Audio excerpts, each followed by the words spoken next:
Bu, kula sampun tangi menawi dinten menika badhe tindak pasar nggih. Iya nduk, ibu arep menyang pasar pembeli sayur. Yen kowe meh melu, melu wae. Nggih Bu, kula nderek. Ya yo.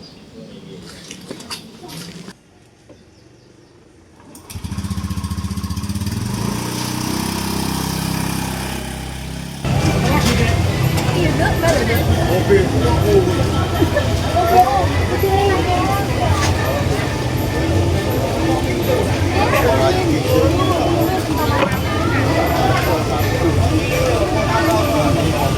Biasanya habis kopi.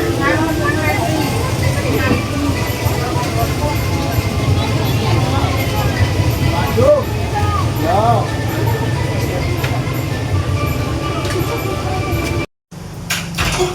Assalamualaikum. Waalaikumsalam. Kulo pinangan. Kepriye nyambut damel lancar mboten, Pak? Lancar. Nggih Pak, undangannya. Makasih ya, Nduk. Jadi anak kudu sregep, nyawangi wong tua, lan sopan marang sapa wae. Nggih Pak, kula ngertosipun. Nah ngono lho nduk, dadi wong iki kudu seneng nulungi wong liya, ora mung mikirke awake dhewe. Nggih Bu, kula rumiyin ngertosipun saben pitulungan menika kagungan teges. Apik nduk, wong sing kang tulus atine bakal disenengi wong akeh. Bu, yen ayah sregep koyo ngene, aku yakin mengko iso dadi wong sing migunani. Ora mung pinter, nanging nduweni tata krama. Matur nuwun Pak, kula badhe nyobi ngrasakaken ajaranipun Bapak lan Ibu saben dina.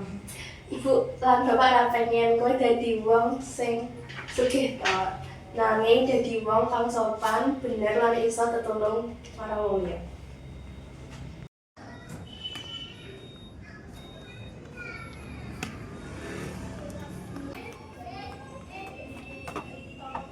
Assalamualaikum.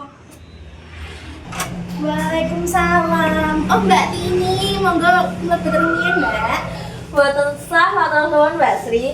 Kula namung badhe dipun paringi godhong bayam sekedhik. Kula jarang sempat menyangkan.